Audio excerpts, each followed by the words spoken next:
Welcome back to the Restaurant Technology Guys podcast. I thank everyone out there for joining us. Today is a very cool day for me because Keith and I are friends outside of the podcast world and even in the business world. We've gotten a chance to get to know each other over the last number of years, and so I'm going to let Keith go into a little bit about who he is and what he gets to do professionally for a second. Then we can talk the story about how we met and how we jive so much. And for anybody that knows me, they know why Keith and I get along so well. And I have a feeling we're gonna get pretty serious into that. But Keith, for those that don't know your face, don't know your name, some of our audiences, I promise you're going to know who you are. But those that don't, why don't you introduce yourself a little bit to them and let them know what you get the privilege to do? Awesome. Thank you, Jeremy, first of all, for having me on here. Hello, everybody. My name is Keith Sampson. I describe myself as a serial entrepreneur. I currently own and operate three different businesses, a growth enthusiast, and somebody who just absolutely loves pouring into other people and seeing people like maximize their potential. Even my businesses all run through that filter. And I know we'll probably touch on some of those things. But yeah, I get the opportunity to touch real quick. I've been in the payments and fintech space for 12 years, been in business for well over 20 at a variety of levels that have really nurtured my ability to make quick and proper decisions and help other businesses from a consulting and training perspective. I also do professional speaking. I just got done being able to speak at Bartech and do a keynote there, which was awesome earlier this week when we're recording this. And then I have a retail store, go from payments and fintech to retail store. And that was just an opportunity that presented itself and fed into some of my passions and abilities to help others. And then I also, my third company is a wholesale fintech payments company that I just started last year. So if I wasn't busy enough, the opportunity presented itself and I couldn't turn down the chance to really push myself into some more discomfort and push the boundaries and provide more value to a lot of people. Yeah. And I know we'll get into your why in a little bit, Keith, because you're super passionate about that. For those that don't know, Keith and I ran into each other through the RSPA, fantastic organization. If you're in the financial technology, point of sale technology, retail, grocery, restaurants, great organization. I got the privilege to be on the board for a number of years. That's where Keith and I met and got to talking and realized that we're very aligned as it relates to helping people find their purpose and continuing to be in that kind of growth mindset. And Keith, talk to me a little bit about why you're so passionate about helping people maximize who they are, because it blows me away how excited you get, quite frankly, about helping others achieve their goals. And then we can talk about how you go about that. Well, I mean, it getting to where I am today on that whole perspective obviously didn't happen overnight, right? Mm, I'll dive into one of my first and primary watershed moments in life happened when I was 19 and my dad was diagnosed with Lou Gehrig's disease, right? And here I am at a young age. My dad's has a terminal illness, and I go home for the first time from college a couple months after his diagnosis.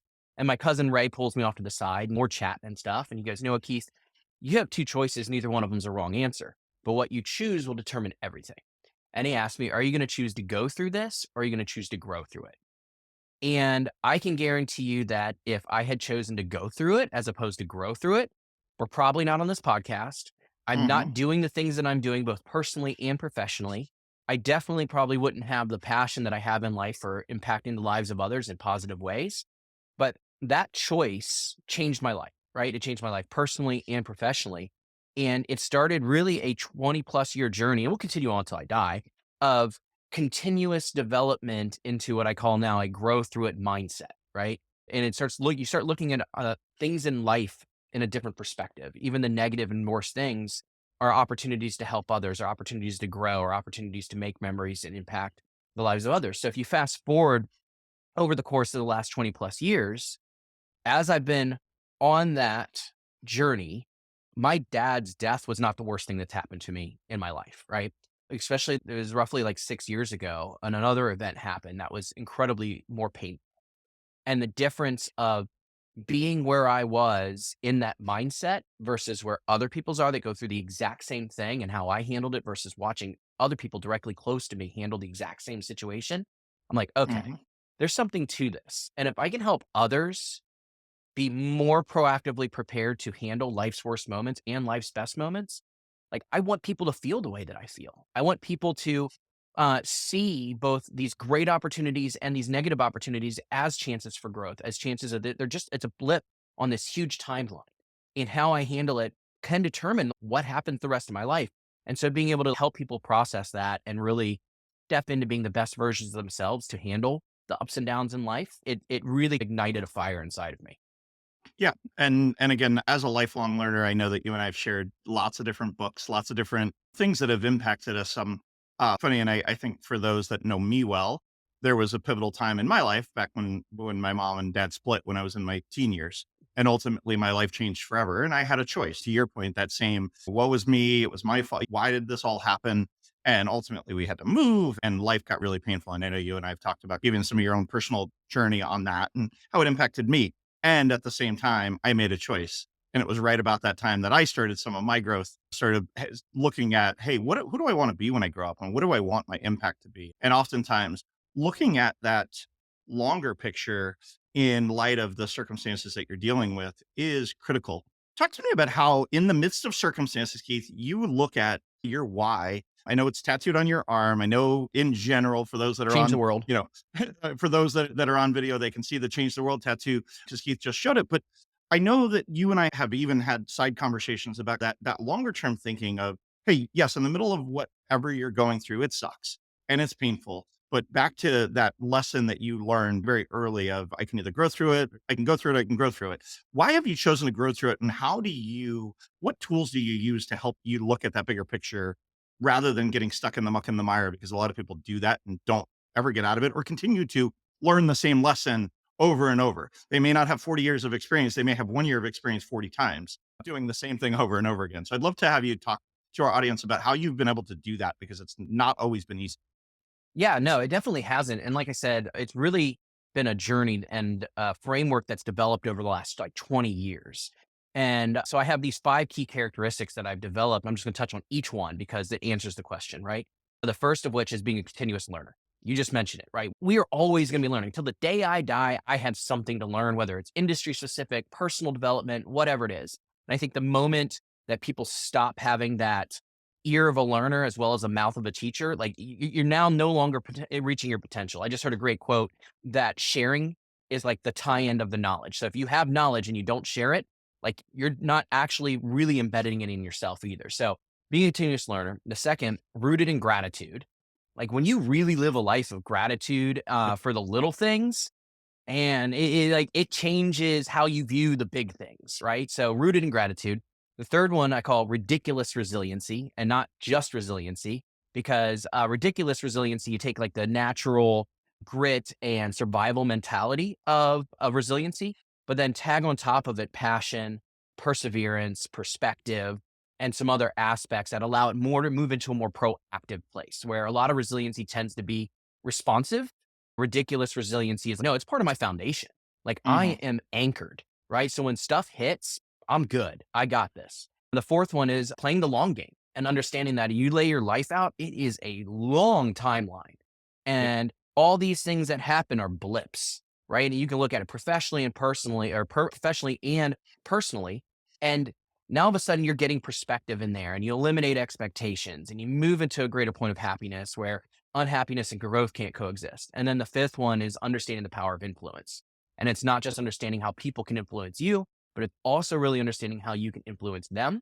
And that's the one really that the four lead into when it comes to my why of changing the world through business. So off that one and another watershed moment that I have in my life, like I truly believe that business is the greatest untapped vertical for personal purpose and fulfillment.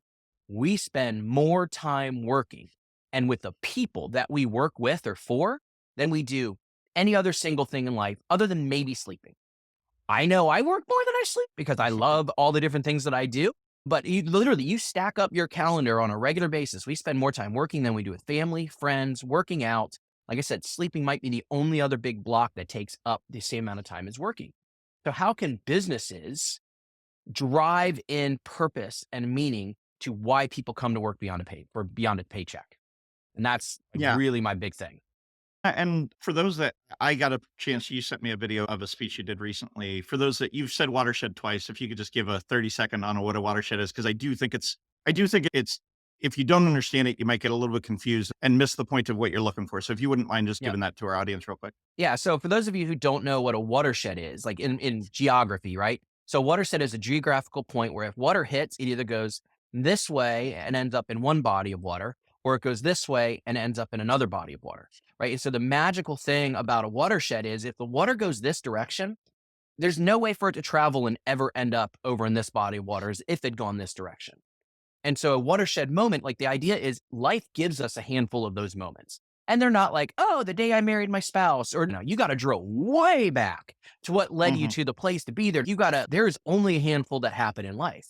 So, for example, that choice that I was given, and a watershed moment in life, it usually includes three things: an event, a person, and a choice.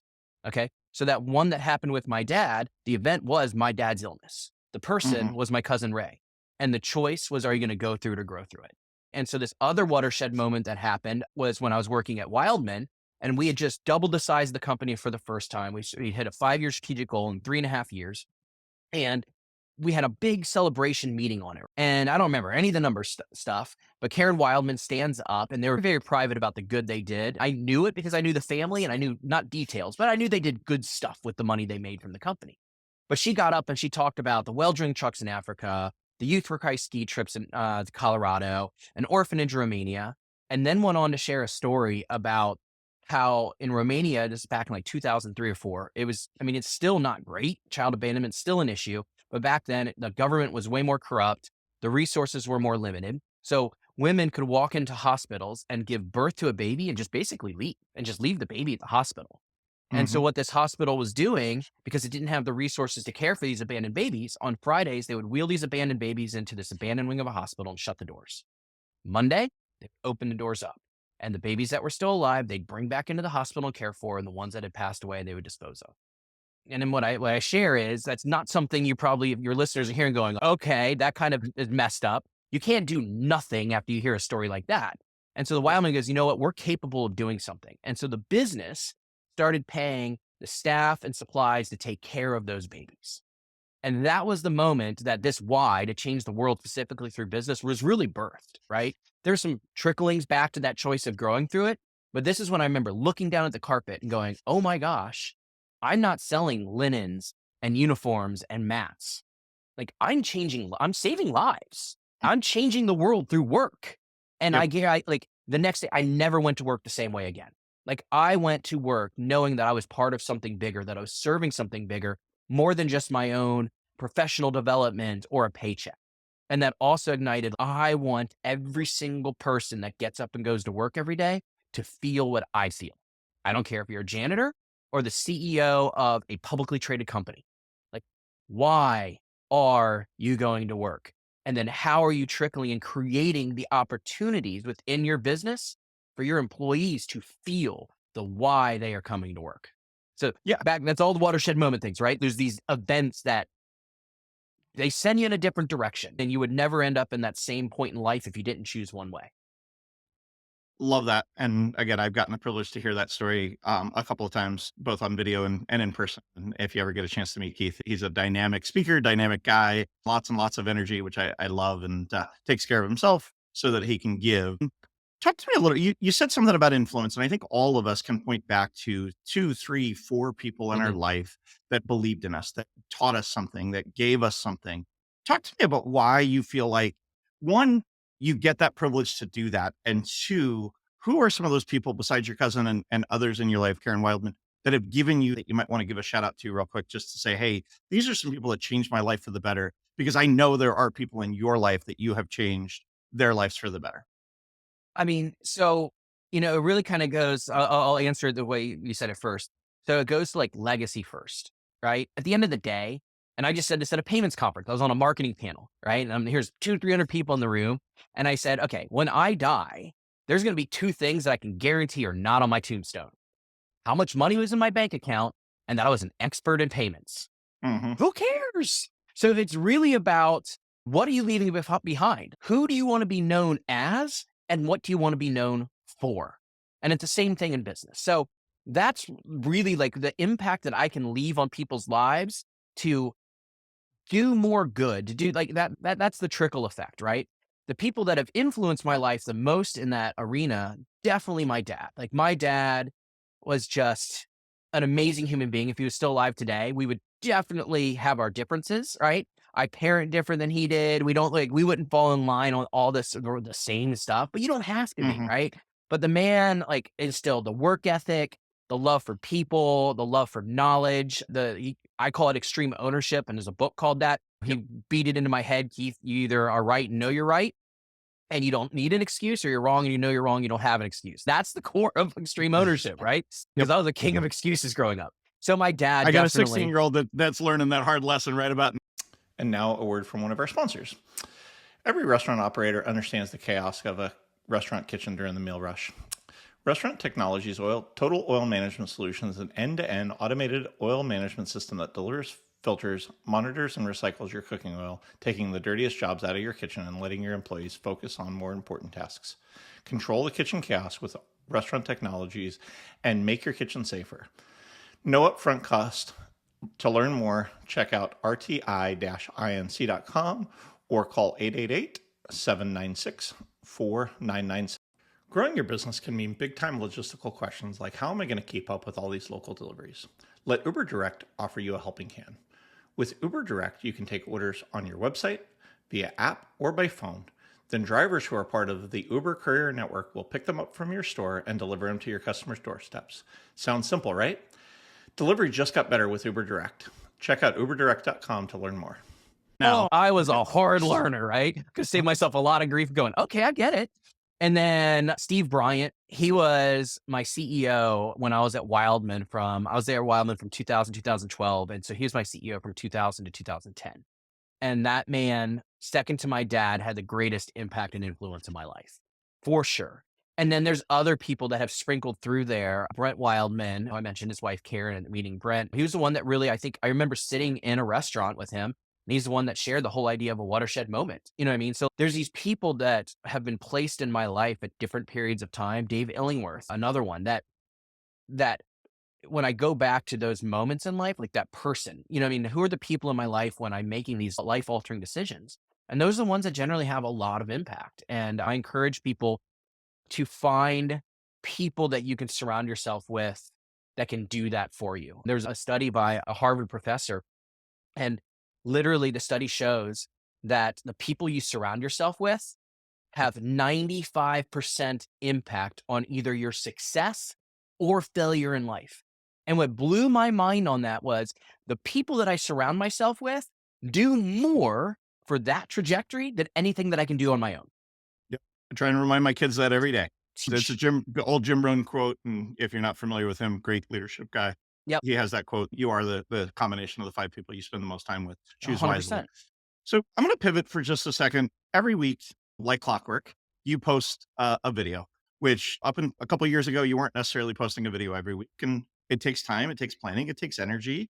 Talk to me a little bit about where that journey came from, because I know really leading up to your next goal in life of where you want to be on large stages influencing people. And we'll talk through a little bit about the leadership conference and all of what's led up to that. But talk to me a little bit about even putting yourself out there. I have a friend, Sean Walchef, that talks about don't be the commercial, be the show. You are the show. You are the guy that continues to put things out there. And I've seen it from the beaches. I've seen it from conferences. I've seen it from hotel rooms. I've seen it from your recording studio at the house, lots of different places. But where did that come from? And tell our audience that might not be familiar with it. What is it? Yeah. So it started with when I was previously corporate employed. I started this idea of, hey, here's our group of sales partners, and I want to give them some kind of either motivation, inspiration, encouragement, or a sales tip. And the idea with anything is you have to do it consistently.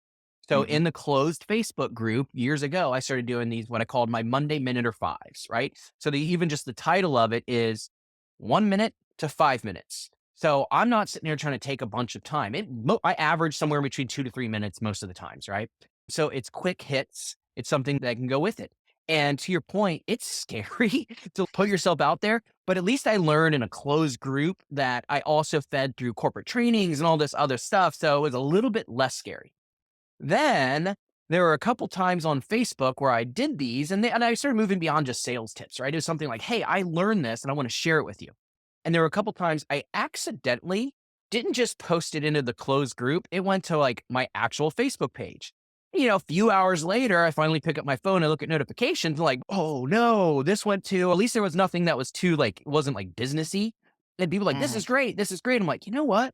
If I can bring value to a closed group, can I bring value to everybody? And so I started doing two. I started doing the one for the closed group, and then I started doing one for everyone. And I put it on LinkedIn and Instagram, which also flows to my professional Facebook profile. And literally the thought process and idea behind it, because again, to get past the fear of it is I Yep. don't do it for the likes. I very rarely ever check view count. Okay.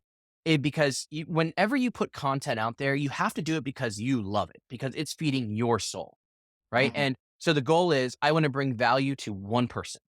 Yep. My hope is I put that piece out there. And if one person, whether they click like or not, okay, they get a smile on their face, or that's exactly what they needed to hear at that point in time, even if it's something I put out 6 months ago and they just happen to see it. Goal accomplished. Having that very low threshold for what I hope to get out of it makes it incredibly easy to just do it. Right. And 98% of the time I'm doing them in one take because it's authentically me. Unless I literally stumble bad, I'm very rarely ever stopping and hitting start again. And it's a thought from a podcast, a book, a conversation, something, and it's just sharing an insight for the week that I hope to bring some encouragement to people. Yeah. And again, if you're not connected to Keith on LinkedIn, Facebook, whatever, I'm sure he's got ways to connect, and we'll talk about that towards the end of the show. How did you get over the cringeworthiness? Because I think everybody, or the imposter syndrome, I call it the cringeworthiness, because when I watch my own podcast back, when I watch my own videos back, I struggled in the beginning because it's, who am I to say these things, and who am I to put these things out there? How did you get over it? Was it just because you made the mistake and then you realized that people were getting value out of it? Was it back to your 5 step journey, that finding out your why? Talk to our audience, because we all have something to offer the world. And I Yes. love that you got over the fear and the anxiety of it, because at the end of the day, we all have something to offer. And if we're willing to put ourselves out there, oftentimes we'll be really surprised at the results. But I'd love to have you walk our audience through that, because I think there's people out there listening that have wanted to do something like this, whether it be for their staff, for their children, for their church group, for their whatever, and they can't get past go. So talk to our audience a little bit for just a second, if you wouldn't mind. Yeah. So, I mean, if people that happen to watch this or see the stuff I'm doing now, if they knew me and like, especially middle school and high school, I had a really low self-esteem. Like God made me with a pretty outgoing and positive personality, but I had a really low self-esteem. So that a lot of these shifts took place as I went to college, became more comfortable in my own skin. And literally I had to reach a point where I had to stop worrying so much about what people thought. Hmm. Right. And really stepped in this place. And it can be off putting for some, right? Some people can view the confidence as arrogance, but when you have humility with confidence, that's what keeps it in balance and check. But I had to reach a place of where, you know what, if I'm doing something to help others and people don't like it, or people meet me and I didn't do anything wrong, he laughs too much or he's too, well, whatever, right? And they don't like me, I can't control that. Like, I'm Hmm. not going to lose a second of sleep because you don't like me, because you just don't like who I am naturally if I did nothing to. So there was a journey along that way to get me to that point. But yes, definitely the accidents helped trigger like the thing. But here's the deal with cringeworthiness or imposter syndrome. Like, it's real and it's still Yes. real today. Okay. Hmm. Like, it's one of those things that John Acuff has a book, Soundtracks. Yep. Oh, that book is amazing. Awesome book. Amazing. But what we're talking about right now is replacing a negative soundtrack that I don't have anything valuable to give to people with a different soundtrack that says, I have worth. I have things to share with people. Ooh, cringeworthy. Who's measuring cringeworthy? Oh, the Yeah. lighting's not right. Who cares? Right? It's about the Yeah. message or whatever else. If they want to judge the goal of helping others with the minute details of what they might do different, you just got to dismiss that, right? So I try not to go there. It's definitely difficult. And I will tell you that oftentimes I am still my own worst critic. If I get on stage and talk, like there's times where I walk off going, that hit. I feel great. There's other times going, oh man, I missed this. That didn't feel well. I think I went too long. I'm already in my head. Everybody, there's an applause happening. The people that booked me are like smiling, shaking my, everybody loved it. And I'm already in my own head going, "Dang, I could have done Yep. better." Right. But in reality, that's what drives us to be better anyway. So there's a good balance to having that desire to want to continue to push and self-criticize. You just can't let that keep you from moving to inaction. That's probably the biggest thing, is keep that Yep. in balance. Don't let that self-criticism become a negativity to where you then don't take action. Yeah, I wholeheartedly agree. And Michael Hyatt talks about the fact that that anxiety is because you do want to do such a good job. That fear is because it's less even about, it's your body and your mind preparing you to deliver a fantastic performance more than it is even the other side of it. And Right. I alluded to Sean Walsheff earlier, but I just recorded and just released a show with him. The only cringeworthy part that I will say is my teenage kids like to play the podcast from time to time around the house or on road trips, or they've got their friends over and they're in the pool and they'll put it on the Sonos out in the backyard. And I'm like, please stop this. But at the end of the day, you don't realize the impact that you have in when there's people that listen to your Monday Minute or Five every week that you will never meet. There are people that you're going to impact in ways that you never would have known. And I know you and I have been impacted by people that we've never had a chance to meet. We've been impacted by books that we've read, by people Yep. that we've listened to, podcasts, and those kind of things. And so that really leads me down the path, Keith, because I know you and I have talked about your desire to be on stage, and it's less about being on stage for you, but being on stage to impact others Yeah. and to draw a greater audience. Can you talk us through where you're at on that journey and where do you really want to be? Because I know you and I have talked through it, and I know your goals, and I'd love for you to share those a little bit with our audience. Yeah. Really, you got to start with the beginning of the journey.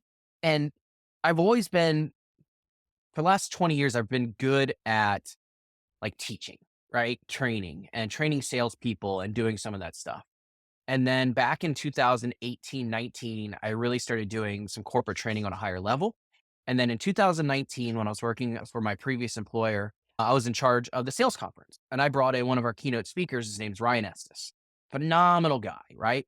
And before that, I always viewed keynote speakers as celebrities. They have a book, like all of this stuff. Because Chris Gardner, the author of Pursuit of Happiness, who Will Smith played, he was our other keynote speaker. Oh Mhm. my gosh. And so that was my purview of keynote speakers. Here I found Ryan Estes through a YouTube clip. And I'm like, our sales partners need to hear from him. They need to hear his message. So then going through the whole discovery call, being on the end of booking him, and then getting to know him a little bit. And then as he's doing his keynote and sharing authenticity, these principles and his heart, I'm going, why can't I do this? Yeah. I have these messages. The watershed moment that I already shared of the business through that my why was already there. I'm like, what's keeping me from doing what he's doing other than the experience of getting to a stage like that, right? But the idea when you take the stage, the ability to impact masses at one time versus one-on-one conversations is absolutely enthralling. Some people be terrified of it. For me, I'm sitting there going, yes, I get the Yeah. opportunity to change the world through the words and everything, right? So that started me down the journey of that. And I stayed in touch with Ryan. And as I continued to do more through my corporate job, and then when COVID hit, I went from doing in-person events to doing virtual. And I had an idea as I was flying back from Atlanta after an in-person training going, okay, if things start shutting down, like I've got another one of these in-person events in Miami and Vegas next month. What if stuff shuts down? And I had this idea, is like, do I have to be present in the room to bring value to people? Mhm. Well, obviously with things like this, a podcast, no, you don't. Yep. And so I started on the plane going, what would it look like to take this virtual? Get back, and I'm buying stuff on Amazon before stuff shut down. Little did I know, everything would shut down. And I had to convince my boss to let me do it. But to my knowledge, and please, anybody listening to this and I'm wrong, I want to know. Okay. But to my knowledge, I led the first virtual, at least in the payments industry, if not wherever, virtual sales conference that I can find. So on April 7th and 8th of 2020, from the basement of my house with a set that I built with scrap wood and a backdrop and everything from our garage, I had a 2-day event that had 400 attendees, 19 sessions, 2 keynote speakers, running with a Logitech camera and a computer. Right. And we had an enthralled audience because everybody's stuck at home. And I'm sitting there going, who am I? Going back to the imposter, like, I'm just me. And I got Mhm. done with those 2 days going, wow, we just brought value to 400 people and I am a nobody. Yep. Okay. Yeah. So And so thank you for sharing that, Keith, because I do think that your medium is through words and through whether it be being on camera or being on stage. But I think we all have something to offer. And I would encourage everybody. Sometimes it's through art, sometimes through yep. writing, sometimes it's through speaking, sometimes it's through writing a book, sometimes it's through writing a blog. But unfortunately, the world, when you ask a kindergartner to draw you a picture and then you ask a 40-year-old to draw you a picture, the 40-year-old, I can't draw, and they've got these negative soundtracks in your head, like you talked about from John's book, versus a kindergartner the world hasn't beaten it out of them. And I think all too often, I would encourage our audience to consider that says there's so much more in you that Mhm. you are going to get out. And it does remind me of that book that was written. I don't remember the exact name, and you may be able to call me on it. Where the hospice nurse wrote down the 5 things that people said on their deathbed. Oh, wow. And the big thing if you haven't read this book, it was Mm. an Australian hospice nurse, and she wrote down the 5 things. And the one that always sticks out to me is that I'm going to die with the song still left in me. And it Mm. gives me chills saying that now, but it was one of Mm. the things that I lived the life that other people's wanted me to live rather than the life that I live.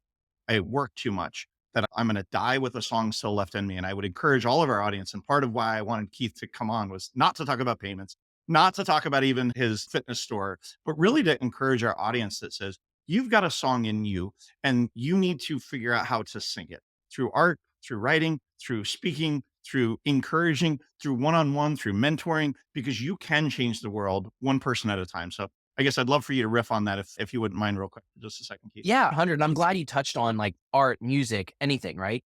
So there's so many different methods and mediums to put your stuff out there. One, you got to not be afraid to put your stuff out there and be vulnerable. But number two, again, if you put your stuff out there with an expectation, and I'm gonna go back to the idea of goals, right? And expectation. So a goal is I'm gonna accomplish X. An expectation is I'm gonna accomplish X by adding a time frame to it, or a certain number or an amount.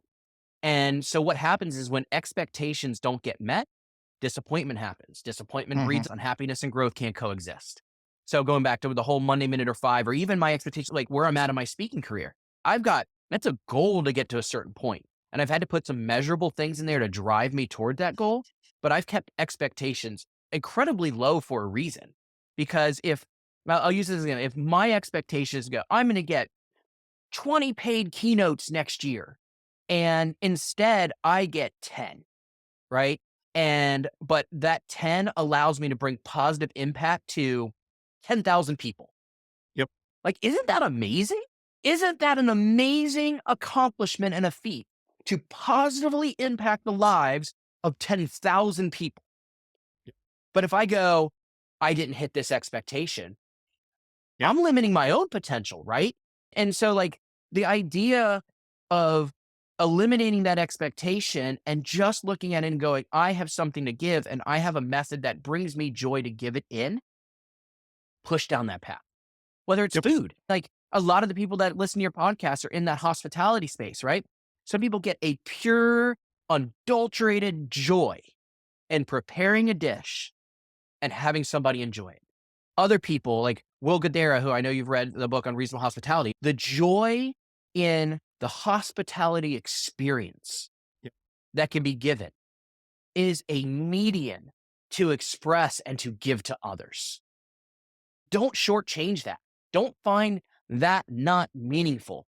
I'm sorry, my head's spinning here on the whole riffing piece. Arthur Brooks, August 9th, I had no idea who this dude was, right? And he was a speaker at the Global Leadership Summit this year. And Fantastic leader. yeah, he's a Harvard professor on happiness. I'm going, Yes. that's got to be the greatest teaching job in the world, right? And so he has 4 things that he calls his pillars of the happiest people: family, friends, faith, and meaningful work. And so if your work can provide meaning and you find a way to fulfill your soul through the work you do, dude, that just elevates your overall happiness in life. Oh, Keith, again, I knew you wouldn't disappoint, and I'm so grateful. Selfishly, this is encouraging to me. I love sitting, hanging out. Part of why I do this, even though the cringeworthiness is because I do want a greater impact. And it's amazing that you've been able to impact our audience, I know, in amazing ways just by sharing part of your story. I know there's so much more to peel back as you continue to dig in. How do people follow? How do people connect? How do people, if they wanted to go check out the retail store, if they want to book you to speak at an event or see what that might look like, or even on the payment side, how can they engage? What would be the best way to connect with you? What would be the best way to stay connected, to start to receive all of the gold that you're putting out into the world? So I would say, because I have so many different websites and so many different things going on with the different businesses, LinkedIn, I've got one LinkedIn profile. That is a great method, right? And DM me there. On Instagram, all my businesses have different Instagram profiles. And then I have a personal one, which is you got to request a friend, right? That's what the kids are. You know what I mean? I got to keep that stuff private. But the I am Keith Sampson profile is another great way. So that one in LinkedIn is where I just put all the stuff out there. I've got the iamkeithsampson.com website. Okay. That's got some work there to do like over the next 6 months, right? Had But nothing it's else coming going along. on, so I don't even know what's Of taking you so course. long to get that going.